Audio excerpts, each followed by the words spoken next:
Every now and then, even after all these years, we learn new stories of heroism from the survivors of World War II. This summer's issue of National Geographic Adventure magazine introduces us to some brave people who clung to life in a most unlikely way. This story has to be told. A story which Shulam Sturmer and his family are finally telling the world. A story the family has carried with them for more than 60 years. My mother says we are not going to the ghetto. We are not going to the slaughterhouse. From 1942 to 1943, as many as 600,000 Jews in Poland were led to death camps by the Nazis. They were rounding up the Jews and killing and shooting. That's all what you would hear. The terror went into us, even as a child of 3. The Sturmer family, who lived in the small town of Koroloka, Poland, now the Ukraine, escaped murder by hiding in caves.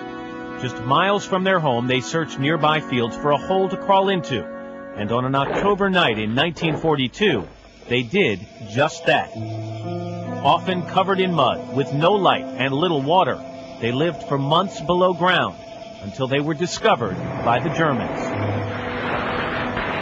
Yetta Sturmer remembers what her brave mother Esther said to the Nazis. And she says, "Look, so you found us. We are women and children. We don't want only to leave us alone. Maybe we'll survive."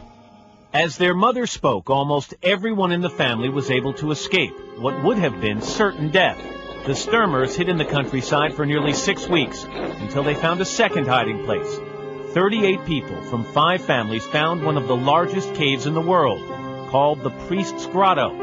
It had a plentiful water supply, better ventilation, and much more room to hide, which they did for 344 days.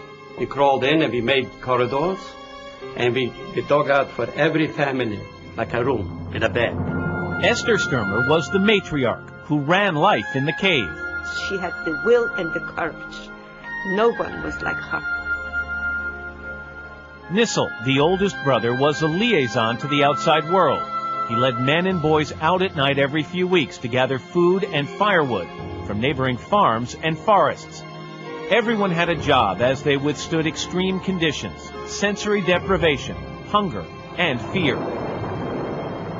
By ourselves, we would have, one by one, we would have been destroyed, killed. But because we stuck together, we had a chance. On a beautiful April day in 1944, they crawled out into the daylight, liberated. Pepkala Sturmer was 5 years old. The sun hit my eyes, and I said to my mother, "Mother, please, close the candle. I can't see. I can't see." It appears that I had forgotten that there was a sun. Years later, a caver named Nicola discovered the mysterious labyrinth where the Sturmers had been hiding. Whoever lived in that cave did not live there for a matter of days, but a long period of time. Nicola worked for years to find out who had lived there, and finally found the Sturmers. He and photojournalist Peter Lane Taylor went back and documented what they found in National Geographic's Adventure magazine.